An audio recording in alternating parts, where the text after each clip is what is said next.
जनता का मैंडेट तेजस्वी यादव को मुख्यमंत्री बनाने का है, लेकिन एनडीए की सरकार जबरदस्ती लोकतंत्र की गला घोटने का काम किया है। हमारे जो 5 एमएलए हैं और हमारे जो बिहार प्रदेश के अध्यक्ष हैं जनाब अख्तर उल इमान साहब, मैं उनसे भी बात करूंगा, उनसे भी हम लोग बात करके उनसे पूछेंगे, उनका मशवरा लेंगे और उसके बाद जब सामने पूरे नतीजे आएंगे वो देखकर फिर कुछ फैसला लिया जाए। अभी आगे आगे देखिए होता है क्या। ये मुकाबला इतना रोचक रहा, ये तो आप भी इससे इनकार नहीं कर सकते हैं कि तेजस्वी यादव जी ने बिहार की जनता का दिल जीता और सबसे बड़े पार्टी के रूप में आरजेडी जीती, ये भी सत्य है। माननीय मुख्यमंत्री जी 40 सीट लेकर के आप फिर से मुख्यमंत्री बनने का सपना देख रहे हैं, लेकिन मैं समझता हूँ ये मोह और ये माया आपकी कितने दिन टिकेगी ईश्वर जानता है। लेकिन आरजेडी आप पर डोरे डाल रही हैं, आपको अपनी तरफ बुलाया जा रहा है, आपको मुख्यमंत्री पद की भी मतलब आपको ऑफर आया है? ये मीडिया का कुर्फात है, आपस में लड़ाई लगाने की बात है, ये राजनीतिक बात है। इसमें हमको विश्वास है कि हम मुख्यमंत्री पद पर रह चुके हैं और उसके बाद किसी मंत्रालय में हम नहीं जा सकेंगे, हालांकि कि कोई कानूनी बाध्यता नहीं है।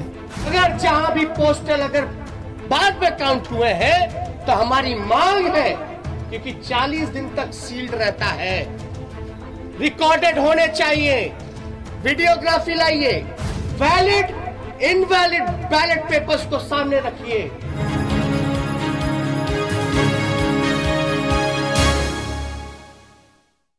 बिहार विधानसभा चुनाव के नतीजे आने के बाद भले ही भाजपा बहुत खुश हो, लेकिन ऐसा नहीं लगता कि उसकी खुशी ज्यादा दिनों तक जारी रह सकती है, क्योंकि महागठबंधन ने एक तरफ चुनाव में गड़बड़ी के आरोप लगाए हैं और दूसरी ओर सरकार बनाने की संभावनाओं पर भी गौर करना शुरू कर दिया है। जी हां, ये बड़ी खबर आ रही है कि सरकार बनाने के लिए जिस तरह से भी आगे की पहल हो उसको जारी रखा जाएगा। गठबंधन के नेताओं की तरफ से ऐसी बातें कही जा रही है। वैसे चुनाव में गड़बड़ी को लेकर लगातार एक के बाद एक खबर भी आ रही है। उधर गोपालगंज जिले के डीएम सह जिला निर्वाचन पदाधिकारी अरशद अजीज से जिले की भोरे विधानसभा सीट के काउंटिंग सेंटर की फुटेज मांगी गई है। सीपीआईएमएल ने 10 नवंबर को बिहार के निर्वाचन विभाग में जो शिकायत दी है उसके मुताबिक जदयू सांसद आलोक कुमार सुमन 10 नवंबर को काउंटिंग सेंटर में घुसे, जो कैंडिडेट हैंडबुक के क्लाउज 16(9) का उल्लंघन है। ये सीट पर रिकाउंटिंग के लिए एक आधार बनता है।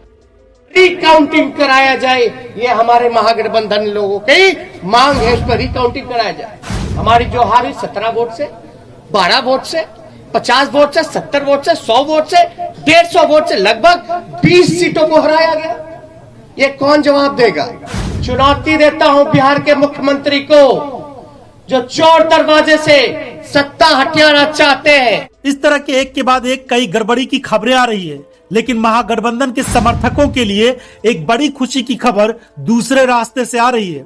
पटना में महागठबंधन की बैठक के बाद कई बड़ी खबरें सामने आ रही हैं। उनमें से एक है महागठबंधन का सरकार बनाने के लिए दावा पेश करना। ये बात जरा अटपटी सुनने में लगेगी, लेकिन जोड़ घटाव के बाद कुछ ऐसे समीकरण बन सकते हैं जिससे एनडीए के सपनों पर पानी फिर सकता है। वैसे नीतीश कुमार 16 नवंबर को सीएम पद की शपथ लेंगे, लेकिन 16 के पहले और 16 के बाद भी बहुत से विकल्प खुल सकते हैं।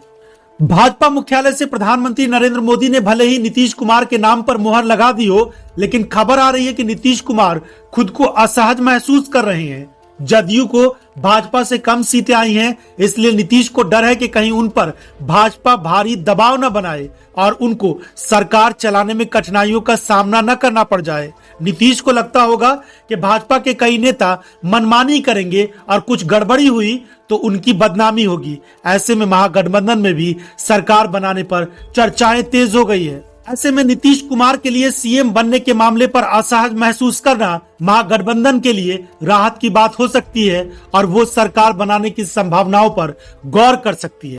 खबर यह भी है कि राजद सरकार बनाने के फॉर्मूले पर गौर कर रही है। सूत्रों से मिली इस खबर के बाद कई तरह की और भी बातें हो रही है।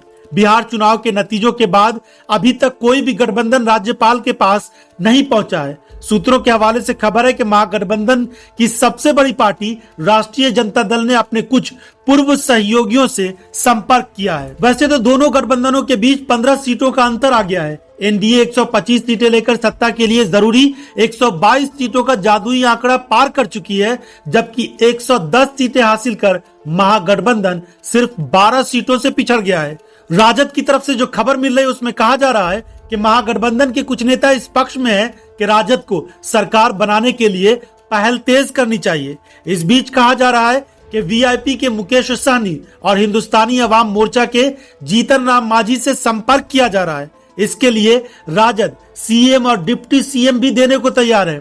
हालांकि मांझी ने ऐसी किसी भी पहल से इनकार किया है, लेकिन भाजपा की सरकार के लिए आने वाले दिनों में राह आसान नहीं होगी। इस तरह की बातें लगातार कही जा रही है। और हमको तो सीडी भी चाहिए, वीडियोग्राफी भी देखना है, तो आप कराते क्यों भैया? जब रद्दी करना है वोट ही मत कराइए।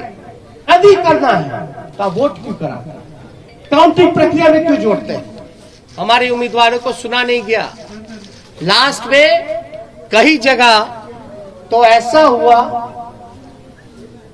राघोपुर का ही हम बता दें, राघोपुर का हम अपना बता दें, 3 बजे तक प्रक्रिया पूरी कर ली गई, रात के 11 बजे सर्टिफिकेट मिल रहा है। 11 बजे मेरा तो 37,000 का डिफरेंस था, लेकिन जहां कम मार्जिन, जहां हम जीत रहे थे, वहां पोस्टल बैलेट 900 संख्या में। तो आप कराते क्यों भैया? जब रद्दी करना है तो पोस्टल पे काउंट ही मत कर, वोट ही मत कराइए। अगर पोस्टल का अगर कोई वैल्यू नहीं है, रद्दी करना है, तो आप वोट क्यों कराते? काउंटिंग प्रक्रिया में क्यों जोड़ते हैं? मुकेश सहनी भले ही अपनी सीट से चुनाव हार गए हो, लेकिन उनकी उम्मीदें बहुत ज्यादा हैं और ऐसा नहीं लगता कि भाजपा उनकी आकांक्षाओं को पूरा करेगी। और जीतन राम मांझी भी कुछ ऐसी ही बड़ी सोच लेकर आगे बढ़ रहे हैं। ऐसी स्थिति में महागठबंधन के लिए आने वाले दिनों में कुछ अच्छी खबर मिल सकती है। Bureau report, Bharat voice.